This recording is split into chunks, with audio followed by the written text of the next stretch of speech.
오늘 사무엘 마펫 선교사님의 이야기를 함께 같이 묵상하겠습니다. 평양의 부흥과 소망, 기도의 열매, 사무엘 마펫. 우리 한글 이름으로는 마포 삼열 선교사님입니다. 같이 읽어봅시다. 시작. 마펫은 한국교회의 기초를 닦고 평양을 기독교 중심지로 성장시키는데 중요한 역할을 했습니다. 그는 평양 최초의 교회 개척과 신학교 설립, 기독교 교육 발전에 헌신하며 이후 한국 교회 성장의 초석을 마련하였습니다.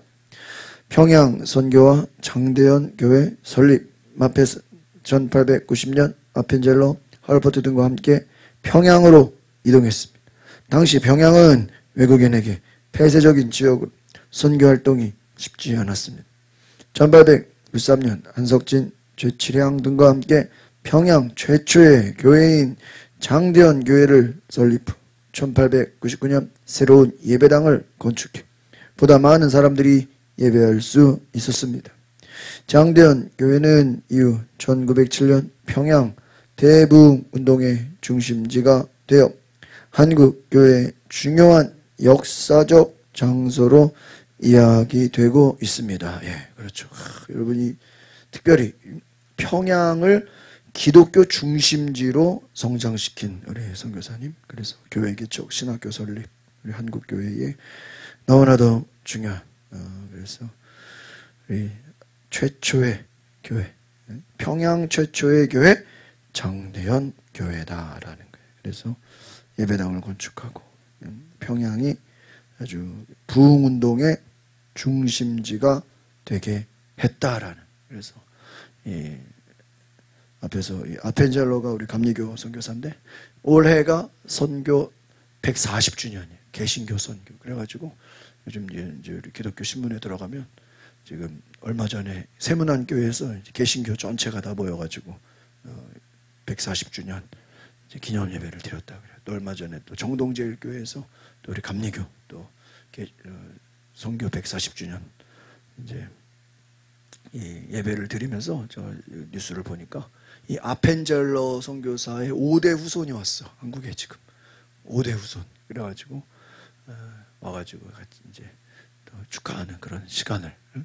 그 생각해보세요. 그 선교사의 5대 후손, 5대, 1대, 2대, 3대, 2대, 3대, 4대, 5대 후손이 한국에 와가지고 지금 선교 140주년 행사에 함께하는 거를 이제 뉴스로 봤는데 얼마나 귀합니까? 그래서 이 한국교회가 지금 1907년이면 지금 1890년 아주 그냥 100년이 넘었죠. 그래서 신학교를 설립하고 교회를 설립하고 우리 뒤에 또 읽어보겠습니다. 평양신학교 설립과 교육선교. 마펫은 1901년 6천여 평의 부지에 평양신학교를 설립, 한국 교회의 지도자들을 양성하는 데 힘썼습니다. 평양신학교는 1907년 첫 졸업생 7명을 배출한 이후 1909년에는 130명이 이를 정도로 성장했습니다. 마펫은 1918년부터는 숭실중학교와 숭실대학의 교장을 역임하며 기독교 교육 발전에 헌신했으며 그의 노력은 한국 사회에서 기독교가 뿌리내리는 중요한 계기가 되었습니다. 자, 여러분 이 내용을 보면 참 이 평양에 신학교가 세워지고 수많은 사람들이 예수를 믿고 또 목회자들이 나오고 중학교 또 대학의 교장을 역임하고 한국 사회에 기독교가 뿌리내리는 그 학교를 통해서 큰 사역을 했죠. 그 밑에 읽어보겠습니다. 시작. 한국 교회의 성장과 선교적 영향.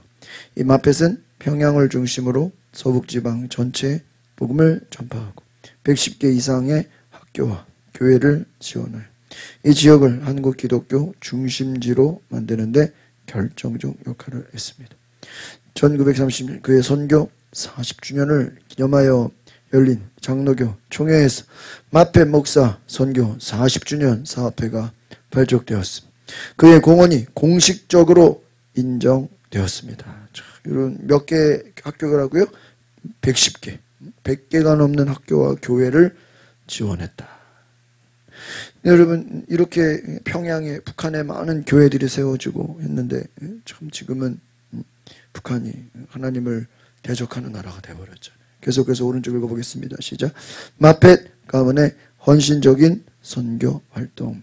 아내 앨리스 마펫은 1897년 북장로교 의료 선교사로 평양 여자 기독병원에서 봉사하다가 1912년 하나님의 부르심을 받았습니다.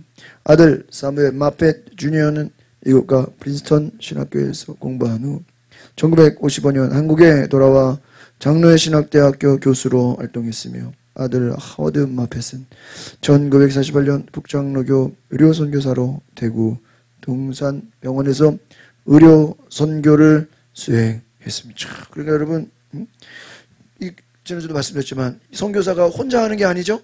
예? 부인, 자녀, 예? 뭐 그냥 온 가족이 그냥 다 헌신하는 거예요.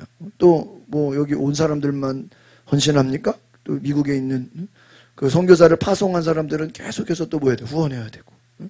여러분, 이게 선교사가 한 명 보내지기까지요. 후원 교회 또 그 나라 수많은 사람들 또 그 가족들 어마어마한 헌신이 되어지는 거예요. 그래서 교회를 세우고 신학교를 세우고 병원을 세우고 그래서 많은 사람들을 인재를 양성했다. 여러분, 대한민국이 이런 선교사가 오지 않았더라면 어땠겠어요? 오지 않았더라면 참 생각할 수가 없죠. 그래서 우리가 특별히 그래도 정말 비록 이 북한은 이 은혜가 이어지지 못했지만 그 축복을 지금 우리 남한이 다 받았잖아요.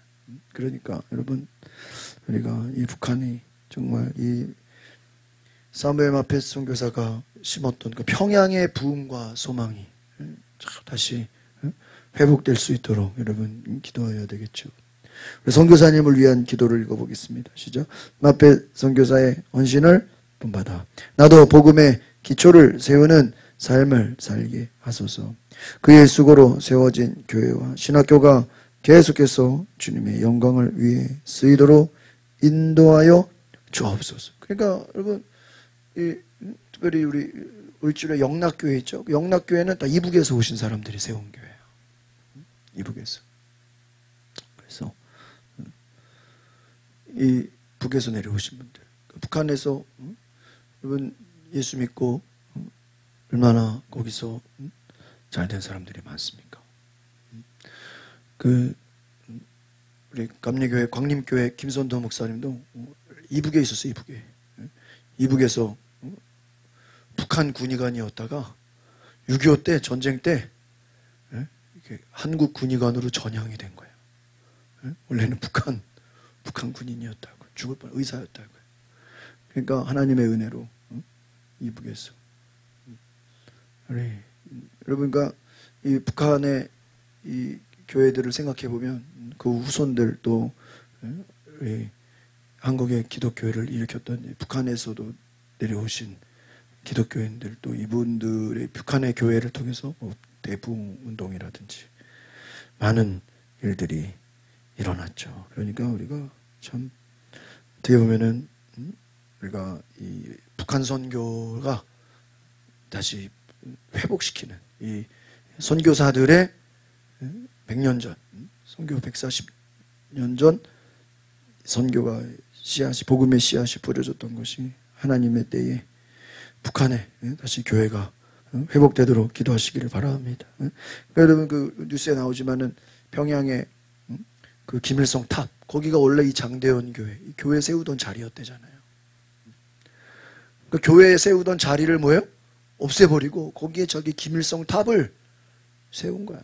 완전 우상숭배죠. 그러니까 참 우리가 이 북한을 보면 너무나 이해할 수도 없고 하나님께 맡겨야 되지 않겠나. 오늘 잠깐 뭐 인터넷 뉴스 보니까 북한에서 러시아에다가 그 파병했잖아요. 그 파병한 걸로 러시아로부터 어마어마한 그 지원을 받는다는 거예요. 그래가지고 어마어마한 거의 뭐 엄청난. 그래서 그 지원을 받은 걸로 북한 백성들을 잘 먹여 살리는 게 아니라 뭐예요? 자기들 미사일 만들고 무기 만들고 핵 개발하고 또 그런 데다 쓴다는 거예요.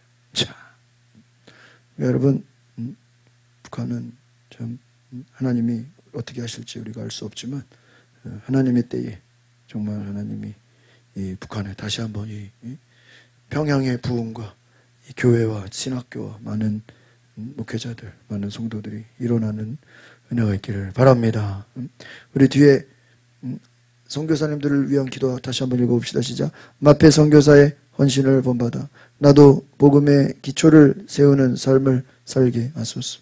그의 수고로 세워진 교회와 신학교가 계속해서 주님의 영광을 위해 쓰이도록 인도하여 주옵소서. 파라과이 인디언 선교사 청년선들이 음악을 통해 자존감을 회복하고 해당 마을의 자립을 위한 빵 공장 건축의 은혜 가운데 마무리되게 하소서.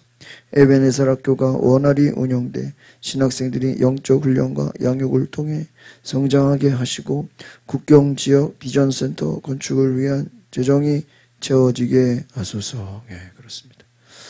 결국 여러분, 우리가 이 선교라는 거는 정말 인재를 양성하는 거예요. 사람을 키우는 거예요. 하나님은 옛날이나 지금이나 누구를 찾아요? 사람을 찾아, 사람. 그래서 선교사들도 왜 교회를 세웠어요? 왜 학교를 세웠어요? 왜 병원을 세웠어요? 그 교회를 통해서, 학교를 통해서, 병원을 통해서 인재를 양성한다. 하나님의 사람을 세우게 하시고 그 세운 사람들을 통해서 하나님이 놀라운 복음의 역사를 이루시는 줄 믿습니다. 그래서 여러분, 이 대한민국이 우리 힘으로 된 거예요? 아니요. 하나님의 은총이야. 정말 이 선교사들의 헌신과 노력이 아니었다면 우리는 교회도 없고 학교도 없고 병원도 없는 그러한 세상에 살 뻔했죠. 정말 하나님의 은혜로 우리가 살게 될 줄 믿습니다. 여러분, 이 구원을 향한 구원의 완성을 향한 순례 2과를 보겠습니다. 수요 예배는 우리 이 책을 꼭 가져오시기 바랍니다. 우리 2과, 우리 지난주까지 1과를 봤죠? 선제적 은총 1과 있는데 오늘 2과 선제적 은총을 보겠습니다. 로마서 8장 32절 말씀인데요. 우리 가로에 있는 내용을 같이 읽어보겠습니다. 시작. 그 아들 예수 그리스도와 함께 모든 구속을 아낌없이 주시는 하나님의 사랑은 예정된 사람들에게만 제한적으로 임하는 것이 아니라 모든 사람에게 보편적으로 주어진다는 웨슬리의 보편적 구속의 선제적 은총 사상의 핵심이 되는 본문이다. 여러분, 그 성경을 한번 찾아보시겠어요? 로마서 8장 32절. 그러니까 잘하는 말씀이죠. 구원에 대한 말씀이에요. 로마서 8장 32절을 한번 성경을 찾아보세요. 같이 보겠습니다. 시작. 자기 아들을 아끼지 아니하시고 우리 모든 사람을 위하여 내주신 이가 어찌 그 아들과 함께 모든 것을 우리에게 주시지 아니하겠느냐. 여기서 핵심은요, 따라합시다. 모든 사람, 따라합시다. 모든 것을. 이 모든이라는 의미 있어요. 모든. 그러니까 아들을 아끼지 아니하시고, 예수님이죠. 그 아들을 아끼지 않고 모든 사람을 위하여 내주셨다. 그러니까 여기서 예수 그리스도께서 죽으신 것은 유대인만을 위한 것이 아니고 그를 믿는 사람들만 위한 것이 아니고 어떤 사람요? 모든 사람. 이 모든 사람은 옛날 사람, 오늘날 우리 또 앞으로 태어날 사람, 인류의 어떤 사람이요?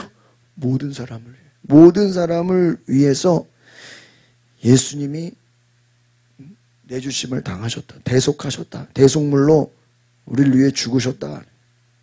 그래서 그 아들과 함께, 그래서 하나님께서는 그 아들을, 예수 그리스도를 우리를 위해 주신 것은 아들을 주신 분이 그 외에 더 다른 것을 못 주시겠느냐.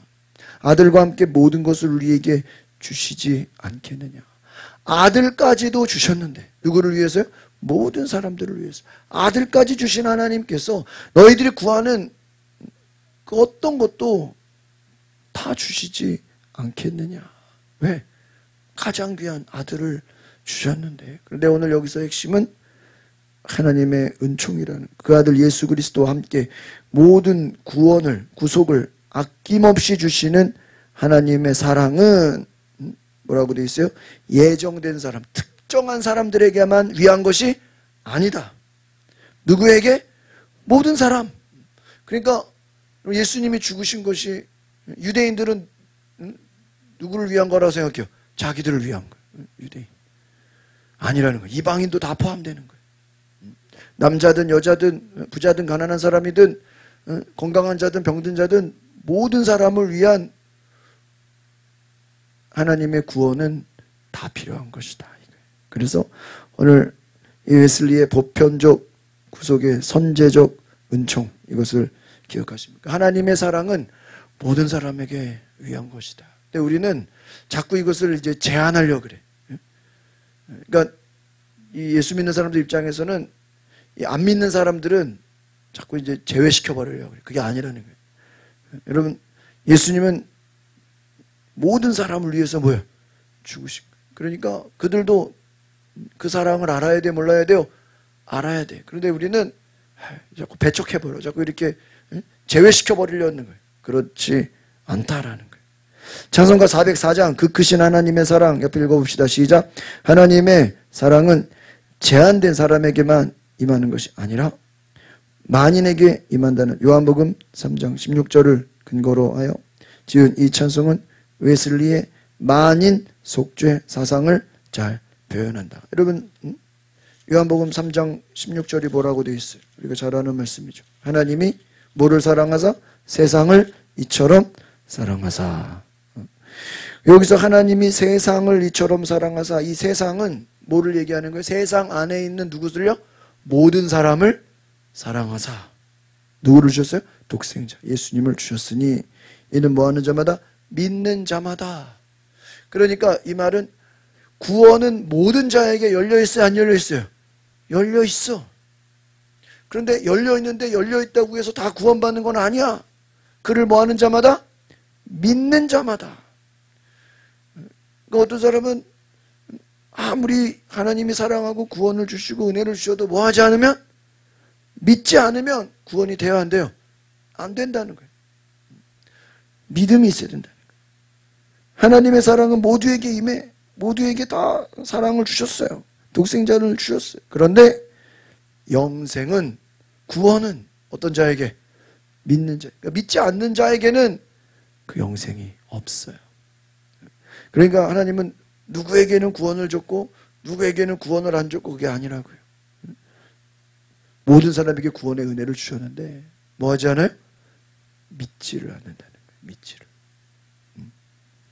믿음. 그런데 그래서 이 만인 속죄 사상이라는 건 뭐냐면 예수님이 이 땅에 오신 것은 모든 사람을 뭐 하시기 위해서요? 구원하시기 위해서. 만인, 모든 사람이다라는 거예요. 일반 예정, general predestination, 예정했다라는 건데 밑에 한번 읽어봅시다. 시작. 웨슬리는 칼빈주의자들의 예정을 비판하면서 그 대신 구원의 첫 여명으로 선제적 은총을 강조한다. 웨슬리는 구원과 상관없는 특수 예정은 인정한다. 다시 말해서 하나님의 선교 사역을 위해 특별한 사람들을 선택하시는 예정은 강조한 것이다. 예를 들면 사사, 예언자, 왕, 사도, 목사와 선교사 등이다. 그러나 구원과 관련 있는 일반 예정은 받아들이지 않는다. 일반 예정은 보편적으로 모든 사람에게 임하는 예정을 말한다.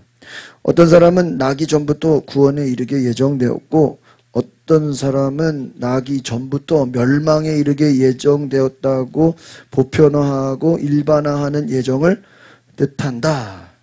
그러니까 일반 예정이라는 거는 무슨 말이에요? 누구는 구원받기로 예정됐고 누구는 멸망받기로 뭐예요? 예정됐다. 그것을 우리 웨슬리는 인정하지 않는다는 거예요. 그런데 밑에 뭐라고 되어 있어요? 이것을 무슨 예정이라 그래요? 스페셜, 특수 예정, 선택적 예정은 인정한다. 왜? 성경에, 예? 그러니까 우리가 이제 이 신학적 사고방식이라는 게 어떤 거냐면, 이 하나 옆에다 적어두세요. 조화와 균형이에요. 신학을, 우리가 왜 목회자들이 신학을 공부하냐? 이 조화와 균형이에요. 우리가 이 성경을 전체적인 이 맥락을 잘 봐야 되는데, 이 신학적인 사고를 배우지 않으면 어떤 성경을 확대 해석해가지고 전체로 다 덮어버려요. 그러면 나중에 문제가 생겨요. 충돌이 생겨요. 그러니까 여러분, 하나님이 어떤 특정한 사람을 부르시고 그 사람을 구원하시고 그 사람을 찾으시잖아. 여러분, 성경에 그런 거 많이 나와요, 안 나와요? 나오잖아. 하나님이 특별한 사람을 사랑하시잖아. 그럼 우리가 그것만, 거기에만 빠져버리면, 야, 하나님은 누구만 사랑해? 에? 특별한 사람만 사랑하고 보통 사람은 뭐야? 안 사랑하네? 이렇게 생각할 수가 있어. 에? 그죠?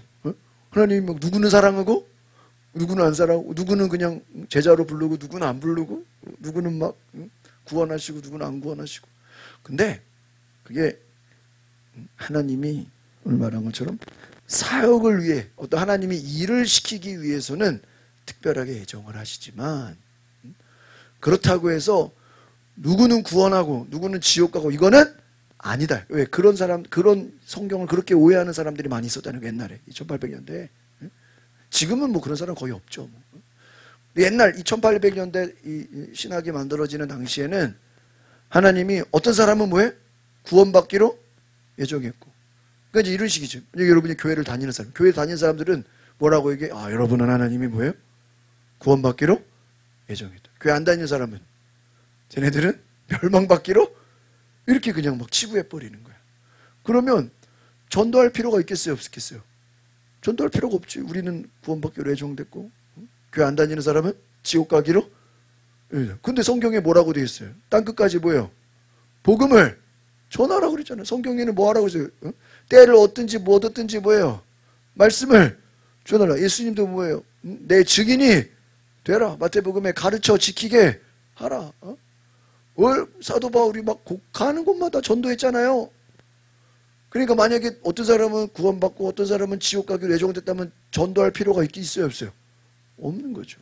그래서 이제 그렇게 생각하는 사람들이 웨슬리 목사님 당시에 많았다라는 거예요. 그래서 이거를 아니다.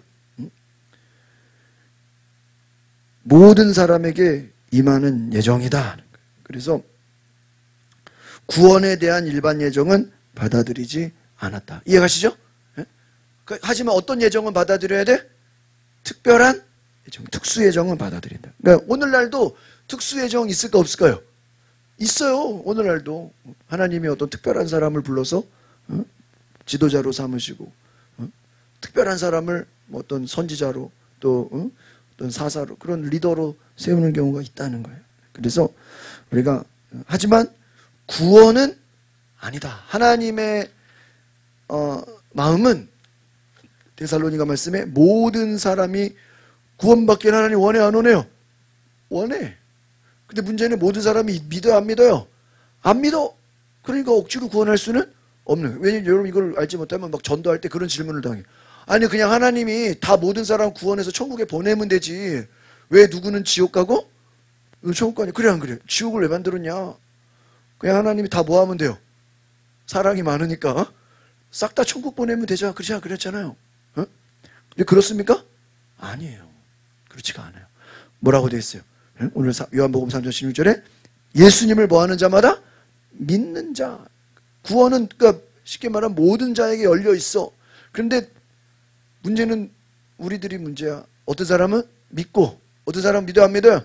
안 믿어. 그 차이라고요. 이제 넘겨보세요. 22페이지. 웨슬리는 시작. 웨슬리는 알미니우스주의의 입장에 서서 칼빈의 예정론을 비판한다. 여기서 잠깐 장로교 신학의 기초를 이루는 칼빈주의와 감리교 및 성결교의 신학적 기반을 이루는 알미니우스주의의 차이를 비교해보자. 조금 어려울 수 있어요. 보세요. 알미니우스는 네덜란드 레이든시에 있는 대학의 교수였는데 그의 사상은 위텐보하르트와 에피스코피 그리고 국제법 창시자 그로티우스가 지지하고 체계화시켰다. 알미니우스주의자들이라 불리는 이들은 칼빈의 이중 예정설을 반대하고 나왔기 때문에 항의자들이라 칭하기도 한다.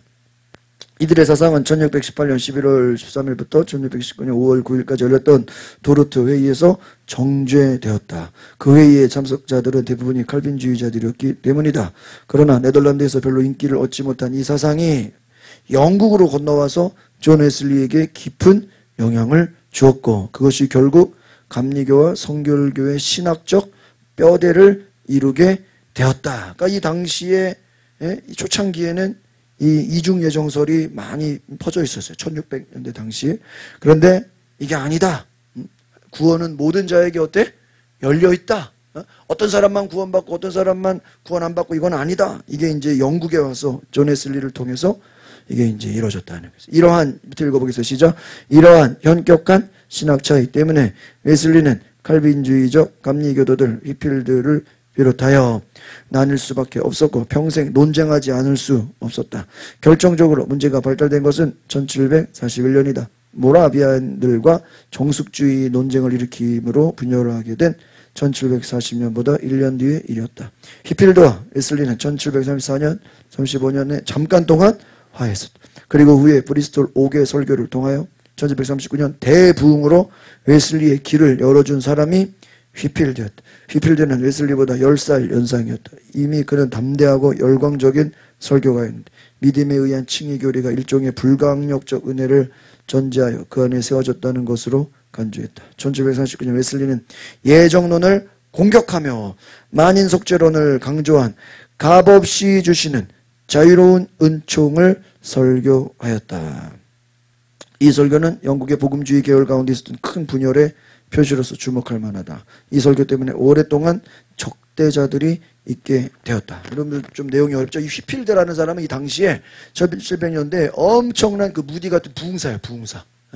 부흥사인데 휘필드가 10살 연상이었죠. 이 웨슬리보다 더 유명한 부흥사였는데 휘필드가 설교할 때 사람들이 더 많이 모였다 그래요. 웨슬리보다 더 많이 모였는데 휘필드는 당시에 그냥 부흥사로 끝났어.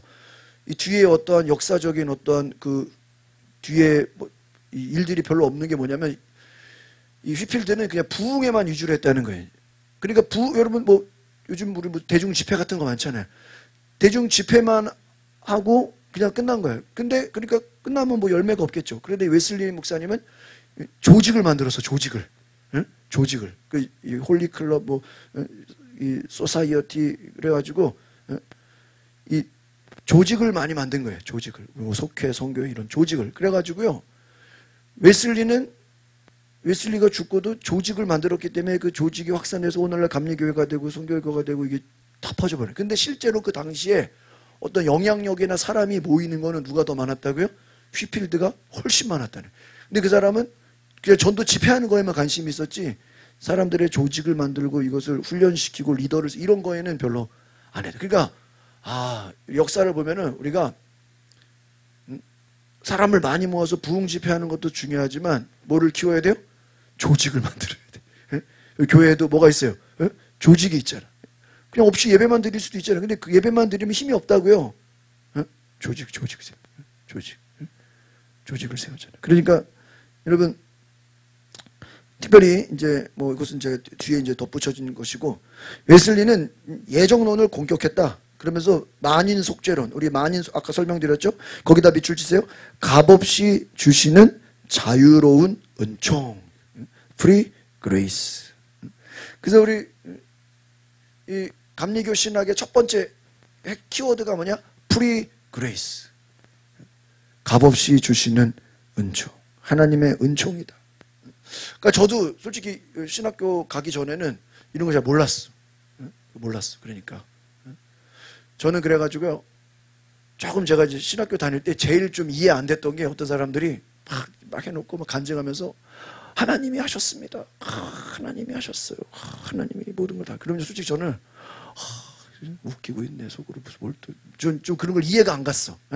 그러니까 뭐 제 말은 뭐 굳이 막 그렇게 너무 막 그런 말을 하는 것 자체가 저는 그런 걸 좀 받아들이기가 어려웠어. 여러분 주님이 하셨습니다. 뭐 굳이 왜 저렇게 말을 하냐.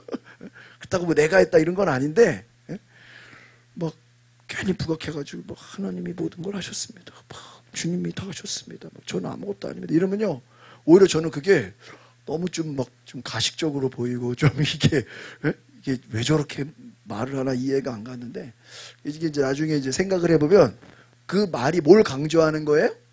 하나님의 은혜다. 바울이 뭐라 그래? 나의 나 된 것은 하나님의 은혜다. 내가 한 게? 아니, 그럼 바울이 뭐 아무것도 한 게 없어요? 얼마나 바울이 한 게요? 근데 바울은 뭐 내가 한 것은 아무것도 아닙니다. 누가 하신 거예요? 주님이 하셨습니다. 이렇게 얘기하는 거예요. 그러니까 그리고 그 하나님이 하셨다, 주님이 하셨다라는 그 의미는 뭐예요? 하나님이 은혜를 주셨다. 그래서 은총, 하나님의 은총은 거저 주시는 거라 이거예요. 거저 주시는. 프리 그레이스. 주일날 오전에도 말씀드렸지만 이 프리라는 거. 제가 한국에서는 이 프리라는 거를 잘 생각 못 했는데 뉴질랜드 있을 때 보니까 이 외국에는 확실히 프리라는 단어를 많이 써.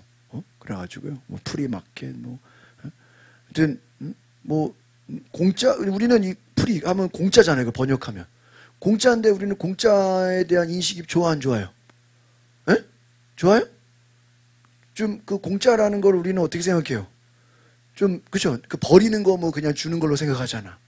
근데 외국에는 그런 게 아니라 굉장히 이렇게 어떤 선의를 베푸는 그런 의미더라고, 내가 이렇게 보니까. 그래서 나누는 의미. 내가 가진 좋은 것을 뭐 하는 거예요? 우리 가끔 당근마켓 가면 나눔 있죠, 나눔? 좋은 거 이렇게 그냥 돈 받지 않고 뭐 하는 거예요? 나누는 거. 저도 당근마켓 몇 번 나눈 적 있어요, 이렇게. 뭐 애들 뭐 소리 안 나는 매트 같은 거, 뽀로로 매트 예전에 그거 막 비싸게 샀었는데 이제 좀 낡고 그러니까 팔기도 뭐하고 버리기도 뭐하고, 그러나 쓸 수는 있잖아. 그런데 좀 낡았는데 팔기는 뭐하고. 그래서 나눔 올리니까 엄청나게 사람들 몰리더라고. 막 그거 매트 받겠다고요. 와. 근데 우리 공짜로 주는데 그 사람들이 빵 하나 사오더라고요. 뭐 케이크 갖고 오고. 그리고 뭐 행거 같은 거죠, 행거. 그것도 뭐 쓰던 거잖아요. 그 팔기도 뭐하고 버리기도 뭐하고. 그 행거 나눔이 되니까 일산에서 왔어요. 가지러 오겠다고. 나눔. 그리고 외국에서는 이제 이민 사회니까 이민 가는 사람들은 뭐 침대도 나누고 막 이런 거 많죠. 자기 프리마켓 막 그냥 공짜로 나누는 거예요. 막. 그러니까 우리는 이 공짜라는 것을 별로 좀 이렇게 좀 무시하는 경향이 있어. 제가 볼 때 한국에서는. 일본에서는 제가 그 선교사님 물어보니까요, 이 공짜가요, 공짜는 아주 경멸한대요. 아주 싫어한대요. 그래서 공짜는 안 받으려고 그러는데, 그 공짜로 우리가 뭘 준다 그러면요, 그 사람들은 자기를 무시한다고 생각한대. 이 사람. 그래가지고요, 예를 들면 전도지 같은, 우리 전도지에 뭐 선물 같은 거 막 주잖아요. 작은 거라도. 그 사람들 그걸 안 받아. 응? 왜 자기를 뭐예요? 내가 돈 주고 사야지 이걸 내가 공짜로 받냐? 안 받아. 만약에 그걸 공짜로 받았으면은 반드시 교회를 어떻게 해야 돼? 와야 돼. 뭐 했으니까? 우리는 받고도 뭐예요? 안 가. 안 간다고 뭐 막 미안해요? 전혀 안 미안하죠. 근데 일본은 안 받든지 받았으면 뭐예요? 교회를 가든지. 둘 중에 하나야. 아주 그냥 이 공짜를요 굉장히 안 좋아한다는. 그래서 저희 그 오사카 선교사도 애들 이제 피아노 선생님이 이제 할머니가 피아노 가르치는데 공짜로 하면 안 온대요. 무시한다고. 근데 돈을 조금이라도 받으면 온다는 거야. 그러니까 이 인식이 다른 거죠. 그러니까 우리가 프리 그레이스, 거저 주시는 은혜인데, 여러분이 거저 주신다, 이 공짜라 그래서 우리는 어떻게 생각해요? 별로? 응? 가치를 좋게 여겨 안 여겨요? 좋게 안 여기는 경향이 있어.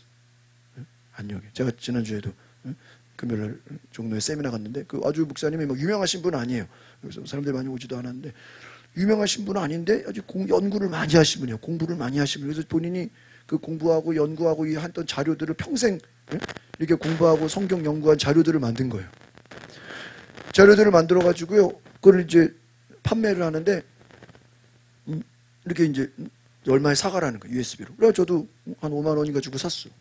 근데 처음에는 뭘 저런 걸 파냐 생각했는데 그 강사님 뭐라는지 알아요? 처음에는 공짜로 줬대요. 공짜로 자료를 주니까 사람들이 그거를 오히려 뭐예요? 귀하게 여기지를 않고 어떻게 여겨요? 아주 그냥 무시하고 그냥 보지도 않고 그렇게 여기. 그래서 어쩔 수 없이 뭐예요? 얼마를 받고 판매를 한다 그러더라고. 야, 내가 그거를 깨달았어. 여러분, 예를 들어 이거를 값으로 매길 수 없는 건데 값으로 매길 수 없으니까 어떻게 줘요? 공짜로 주는데 받는 사람은 그걸 어떻게 여겨요? 에? 아주 가치가 없는 것으로 여긴다. 그럼 안 되죠.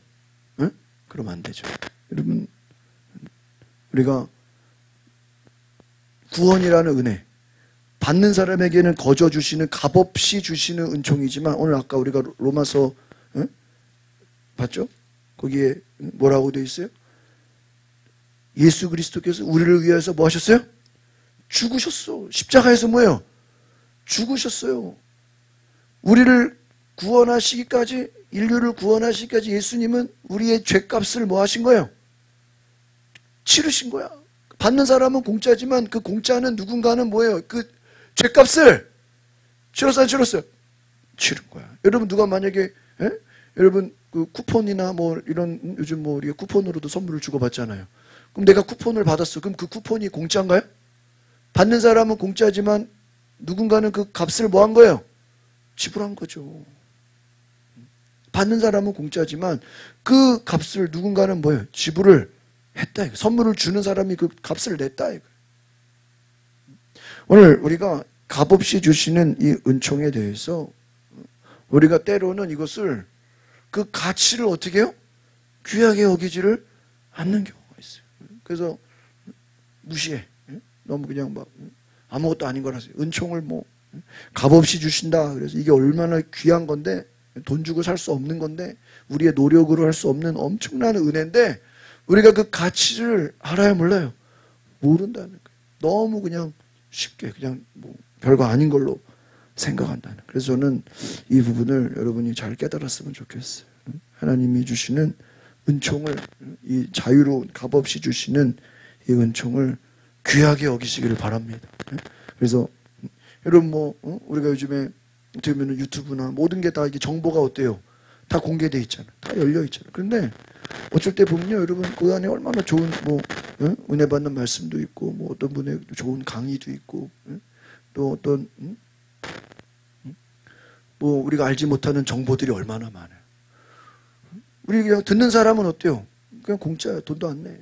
그럼 누군가는 그것을 전해주기 위해서 어때요? 노력하고 또 연구하고 공부하고 이것이 얼마나 많습니까? 이 가치를 깨달으시기를 바랍니다. 그래서 이 웨슬리가 강조한 것은 하나님의 은총, 예수님의 십자가는 모든 사람들에게 뭐에 있다고요?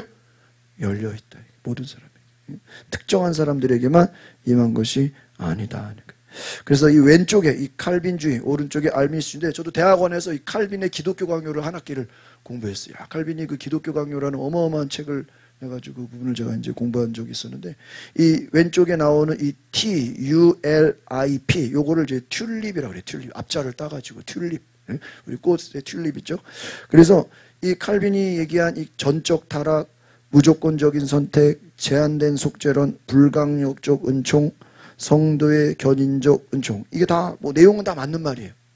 맞는 말이에요. 그래서 이 부분에 대해서 그런데 이제 이 신학적인 사고라는 건 뭐냐면 어떤 한 부분을 너무 강조하다 보면은 아까 말씀드린 것처럼 다른 부분에 또 이렇게 오해를 낳게 돼요. 그래서 그렇지 않도록 제가 아까 뭐라 그랬어요? 조화와 균형이 중요하다 그랬죠. 그러니까 너무 한 가지를 확대해서 그런 문제가 생겨요. 그러니까 우리는 이 신학적 사고를 아셔야 되는 이유가 뭐냐면 성경을 전체를 볼 수 있어야 돼. 그런데 하나만 가지고 확대를 해버리면 다 그걸로 덮어쓰려고 그러면요 문제가 된다 이거예요. 그래서 이 내용들은 다 중요한 내용입니다. 그래서 이 전적 타락이라는 건 뭐예요? 인간은 전적으로 죄인이다. 죄를 그냥 엄청 강조하는 거예요. 인간은 태어날 때부터 뭐예요? 죄인이다. 이 전적 타락. 이 인간은 그냥 심하게 얘기해서 부패했다. 아주 그냥 고쳐 쓸 수 없을 정도로 아주 그냥 인간은 죄인이다. 그래서 그리고요. 그런 죄인을 하나님은 택하셨다. 무조건적인 선택. 하나님이 선택했다. 그래서 이 선택을 이제 강조하다 보니까 오해를 낳게 되는 거죠. 그런데 제한된 속죄는 선택된 자만이 그리스도의 속죄로 구원받는다. 그러니까 이 부분이 이제 나중에 문제가 된 거죠. 그러니까 선택된 자만을 위해서 죽으셨다. 그러니까 선택을 너무 강조해 버리니까 구원도 누구에게만 있다? 선택받은 사람. 근데 그렇게 해버리면은 그러면은 선택 안 받은 사람은 지옥 가기로 이러면 이제 오해가 되잖아요. 그래서 이 부분에 대해서 이제 오해가 낳게 된 거고. 그러니까 이제 이 제한된 속죄론이라는 거는 성경 아까도 말씀드렸지만 성경에 그런 하나님이 택하시는 부분 있잖아요. 이 택하시는 부분을 구원에까지 이렇게 연결하면 이런 부분이 된 거예요. 4번을 보니까 불강력적 은총. 이거는 뭐냐면 하나님이 이것도 이제 성경에 나오니까 이 부분이 다 성경에 나오는 부분인데 해석을 어떻게 하냐에 따라 달라요. 여러분 모세가 자기가 그 민족의 지도자가 된다 그랬나요? 안 된다 그러지. 근데 하나님이 떨기나무에 불러가지고 뭐라 그래요? 어? 너 그냥 아멘 그랬어요? 저 안 돼요, 못해요. 하나님도 뭐라 그래요? 어? 뭔 소리야, 돼? 지팡이 던져봐, 막 팔 집어넣어봐, 막 하나님이요 그냥 모세가 못하겠습니다. 그럼 알았어, 집에 갔다 온 사람 찾을게. 이러는 게 아니라 뭐 할 때까지 모세가 막 그냥 자기 싫다는데도 뭐예요? 억지로. 이걸 불강력적. 저도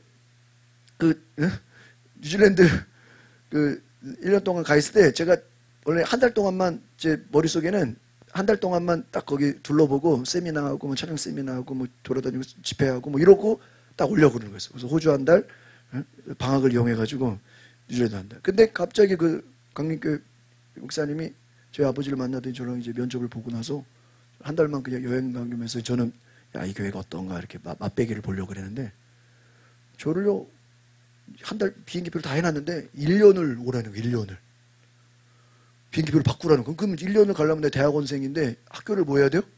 휴학을 해야 돼. 그러니까 그리고 그 당시 제가 음악 레슨 가르치는 사람이 한 20-30명 됐어. 엄청 많았어. 그 레슨생들을 다른 강사한테 어떻게 돼? 다 넘겨야 돼. 어이구 이게 지금 그리고 막 사역이 많았어요. 그러니까 와 완전 그 12월 말인데 야 이제 저 끝나고 이제 공익근무 끝나고 2005년도 말에 멘붕. 그래서 제가 무시해버렸어. 이력서를 보내래 이메일로. 안 보내버렸어. 그거 뉴질랜드 전화 온 거야. 그래서 왜 이력서 안 보내? 저 목사님 저 1년 동안 가기는 좀 그렇고요. 한 달만 갔다가 괜찮으면 다시 왔다가 뭐요? 다시 갈게요. 근데 그거는 내 머릿속에 계산이야. 근데 뭐라는 줄 알아? 1년 올 거 아니면 놀러 오지도 마 이러는 거야. 당장 이력서 보내. 완전히요 불강력적인 나한테 이 불강력적 은총으로 오더라고. 거의 강제로. 아니 안 가면 안 가는 거지. 뭐 이렇게 막 혼내고 막 무섭게 막 그러냐고. 그래요. 그날 밤에 한참 내가 고민을 했어. 지금 내가 하는 일도 많고 학교도 대학원도 가야 되고 남들 1년이 내가 늦어지는 거거든요. 이거 뭐 이것저것 많은. 근데 내가 무슨 생각을 했냐면요. 혼자서 야 내 인생에 지금까지 누가 이렇게 나를 막 강하게 말이야, 그렇죠? 그냥 만약에 그러세요, 전사님 잘 고민해 보시고요, 기도해 보시고요, 잘 결정해 보세요. 이러면은 내가 예. 한 달만 갔다가 그냥 둘러보고 올게요. 이랬을 텐데 뭐가 있었냐면 저를 전도사로 받기 위해서 기존에 있는 전도사를 잘랐다는 거예요. 한국에 보내기로 했다는. 그래서 그 교회가 이제 이민교회니까 저기 뭐 휴학을 하고 1년씩만 받고 그냥 보내는 거예요. 1년 돌리는 거야. 그래서 그 사람은 더 있고 싶어하는 전도사를 내가 오케이도 안 했는데 내가 올 줄 믿고 벌써 이 사람을 잘랐다는 거예요. 잘라서 한국 가라 그랬다는 거예요. 아니 나는 허락도 안 했는데 간다고 얘기도 안 했는데 이력서도 안 보여. 그래가지고요. 참 그 목사님 대단하다. 내가 간다고도 안 했는데 내가 올 줄 믿고 미리 있는 전도사를 잘라서 한국에 가라 그랬다는 거예요. 그래서 제가 생각을 해요. 내가 인생에 이렇게 누가 나를 강요하다시피 강요하다시피 나를 끌고 가는 일이, 그리고 그게 솔직히 인생에 몇 번 있겠어요? 별로 없잖아요. 그래가지고요 내가 정말 아무리 생각해도 나는 거기 갈 이유도 없고 가서 뭐 저기도 없고 뭐 거기 그 나라가 특별히 뭐 매력 있는 나라도 뭐 미국이나 뭐 호주 같았으면 내가 모를까 이제 그래서 제가요 기도하다가요 그렇게 나를 원하냐 그래서 제가 오케이를 했어요. 휴학하고 막 비행기표 한 달짜리 막 6개월짜리 1년으로 바꾸고 막 나중에 알고 보니까 내가 1년 하고 이제 왔는데 내가 오고 나니까 그 목사님도 한국에 같이 왔어. 3개월 있다가 한양대학교 지금 원목으로 있어. 근데 그분도 진시야. 그래 내가 엄청 오해를 받았어. 막 가족이냐고. 같은 저기도 아닌데. 엄청 오해. 만약에 여러분 내가 나중에 간다 싶었으면요. 갔을까 못 갔을까요? 아예 못 갔어. 저는 이 이민교회를 경험할 수가 없었겠죠. 그러니까 저는 이 불강력적 은총을 생각하면 그때가 생각나. 아주 그냥 강하게 그냥 그 하나님 모세를 부르듯이 그냥 야 올려면 오고 말라면 마세요. 저기 지도자 하려면 만약에 하나님 모세한테 저기 애굽으로 가려면 가시고 안 가려면 안 가고 그럼 모세가 간다 그랬을까 안 간다 그랬을까요? 안 간다 그러죠. 근데 하나님 뭐예요? 무조건 가라. 너 아니면 사람이 없다. 그냥 강하게 불강력적 은총. 뭐라고 돼 있어요? 4번 읽어봅시다. 구원의 은총을 거부할 수가 없다. 강권적으로 다가오는 능력. 그러니까 이걸 구원으로 생각하면 안 돼. 이건 사역이야. 사역이야. 그러니까 하나님이 뭐 지옥 가는 사람을 강권해서 뭐 구원하고 그런 경우도 어떻게 뭐 있을 수도 있겠지만 구원이라고 이건 사역이에요. 사역. 그래서 여러분 제가 이제 이 얘기를 하는 거는 여러분의 인생에도 그런 일이 있다 이거예요. 내가 원하지 않는데 누군가 주변에서 너밖에 할 수 없어. 이거 네가 해야 돼. 네가 전도해야 돼. 네가 해야 돼. 네가 나서야 돼. 막 그렇게 막 나를 주변에서 불강력적으로 하는 경우 있어요, 없어요? 있죠. 그럼 때로는 그게 하나님의 뜻인 경우도 있어요, 없어요? 있다. 근데 우리는 그거를 받아들일 뭐예요? 준비가 돼 있어야 돼. 안 돼. 여러분, 사도 바울도 어떻게 보면 불강력적으로 주님이 그냥 다가오신 거잖아. 그죠? 그러니까 이 불강력적이라는 거는 모든 사람에게 열려 있는 건 아니에요. 그러니까 모든 사람이 다 이런 일을 겪는 건 아니야. 그렇죠? 이런 게 없는 사람도 있어요. 그러니까 저희가 이걸 인정해요. 그러나 성경에 보면 이런 일들이 있어요, 없어요? 있다. 여러분의 인생에도 뭐 어떤 분은 이런 걸 저처럼 경험한 사람도 있고, 목사님 저는 뭐 아직까지 뭐 불강력적인 건 없는데요. 그러면 앞으로 그런 일을 또 당할 수도 있어요. 근데 여러분이 성경에도 그런 일이 있다 이거예요. 불강력적. 나는 막 저도 막 이제 가끔 목사님들 일을 많이 하잖아요. 그러면 내가 뭐 원하는 일이 아니라 원하지 않는데도 막 진목사 아니면 안 돼. 진목사가 해야 돼. 막 하여튼 그런 경우가 있어요. 저희 지방에서도 서기를 할 때 서기 안 하려고 그랬거든요. 저희 행정이나 이런 거 별로 안 좋아해요. 그래가지고 서기 안 하려고 제가 막 도망다니고 막 전화도 안 받고 막 그랬어요. 근데요 막 내가 안 하면 전에 다른 사람이 할 사람이 없어가지고 전에 했던 목사님이 또 해야 된다는 거야. 근데 그분은 또 다른 부흥단 서기를 맡아가지고 두 가지를 할 수가 없거든요. 그냥 어쩔 수 없이 내가 그냥 받아들였는데 그때 지방이 선거 때문에 엄청 어려움이 있었어요. 나중에. 그래가지고 제가 그 서기할 때 이 지방의 엄청 어려운 문제를 잘 그걸 극복했던 경험이. 근데 그때 저는 그런 뭐 일이 있을 줄도 몰랐지만 나는 안 하고 도망 다니려고 그랬다. 나는 그냥 편하게 임원 안 하려고 막 도망가려고 그랬는데 그것도 지금 생각해보면 뭐예요? 불강력적으로 막 한 거야. 그러니까 여러분 저도 불강력적으로 하는 일들이 여러 가지 있어요. 그러니까 여러분 우리가 저는 이 칼빈의 이 불강력적 은총은 체험을 해봤기 때문에 그러나 구원이 불강력적인 건 아니에요. 구원이. 아니 나는 지옥 가기 어떤 사람이 나는 교회 안 나가고 지옥 가기를 난 예수 안 믿어. 나는 뭐 동성애가 좋아. 나는 뭐 하나님 싫어 막 이랬는데 하나님이 너 무조건 천국 가야 돼. 막 물론 뭐 꿈에 나타나서 뭐 그럴 경우도 있겠죠. 그러나 하나님 모든 사람을 뭐 그렇게 하지는 않겠죠. 그러나 특별한 일에 대해서. 그래서 이제 이 견인이라는 것도 이 하나님이 인도에 가신다. 그러니까 이 견인도 다 있어요. 예를 들면은 어떤 의미냐면은 어렸을 때 여러분 모태신앙이나 교회를 다녔거나 한번 예수 믿은 사람이 중간에 안 믿고 다시 이렇게 세상으로 가는 경우 있어요, 없어요? 있죠. 근데 그 사람들이 여전히 세상에 있는 게 아니라 어떤 계기를 통해서 하나님께로 돌아오는 경우가 있어요, 없어요? 있죠. 그때 견인이라 그래. 내가 세상에 가서 나는 하나님을 버린 줄 알았는데 우연한 기회에 어떤 전도를 받고 어떤 집회를 통해서 내가 다시 하나님께로 뭐요? 돌아서. 이런 경우 있어요, 없어요?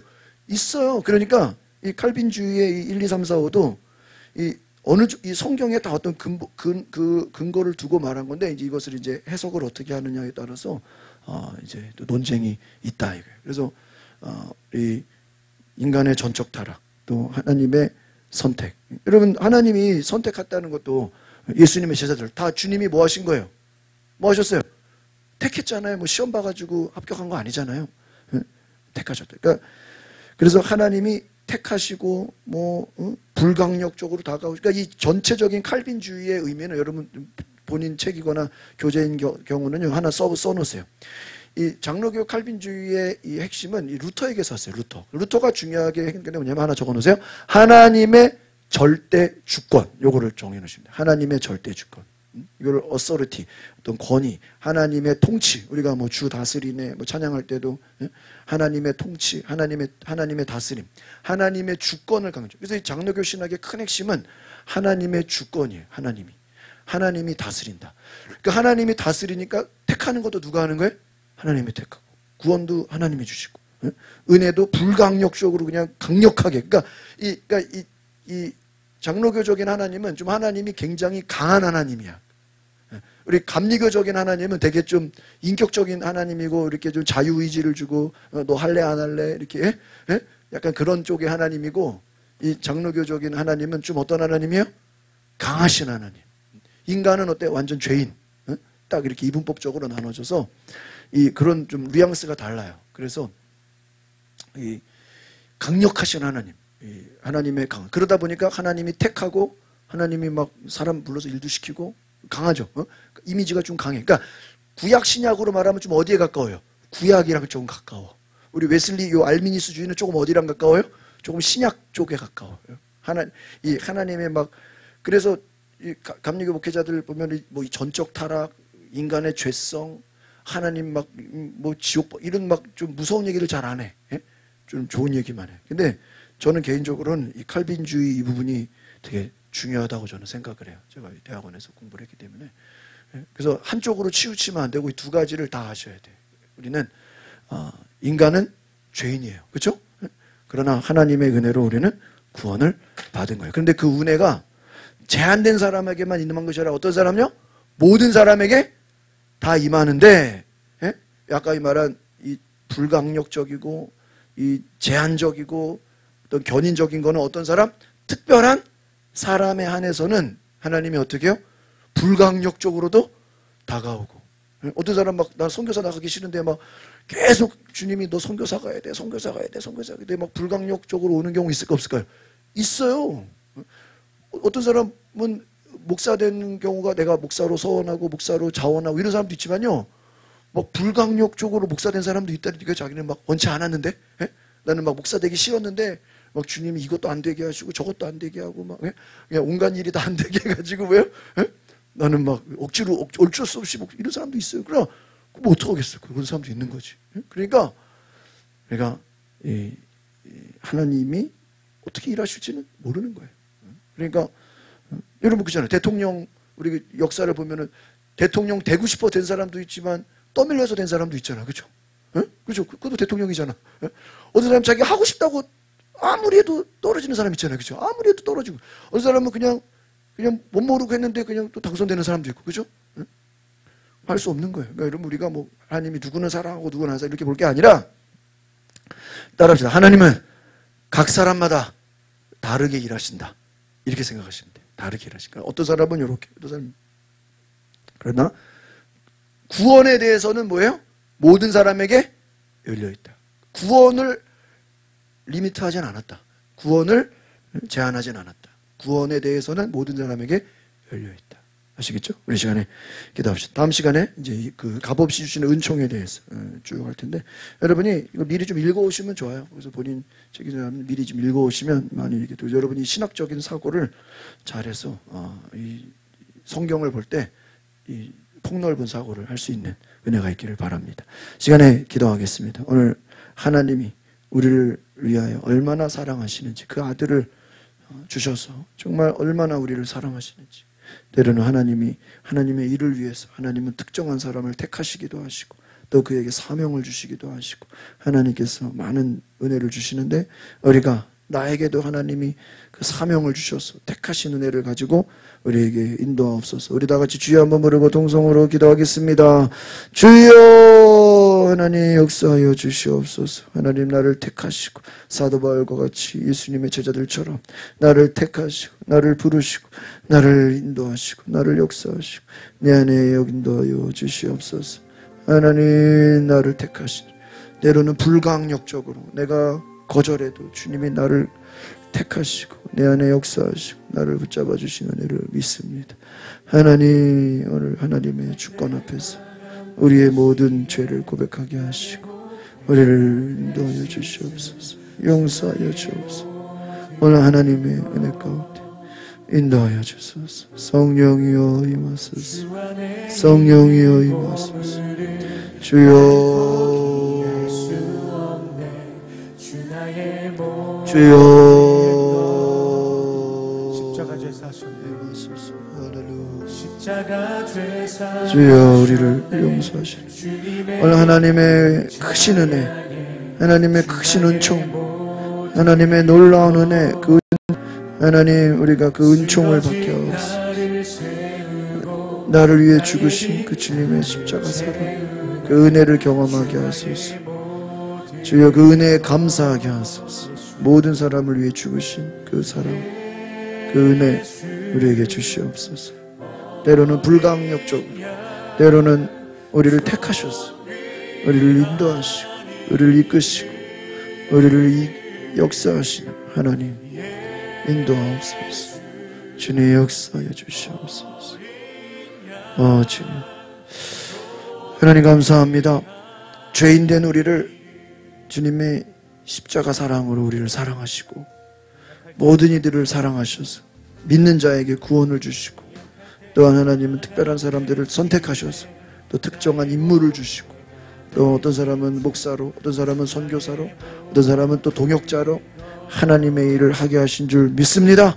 우리가 다 알 수 없어도 하나님의 섭리 가운데, 하나님의 계획 가운데 그 하나님의 주권을 인정하고 하나님의 일하심을 받아들이고 내 뜻대로 되지 않는다고 해서 불평하거나 원망하는 것이 아니라 하나님의 뜻을 이해하고 받아들이고 겸손히 순종할 수 있는 은혜를 주시옵소서. 감사와 찬양을 드리며 예수 그리스도의 이름으로 기도하옵나이다. 아멘.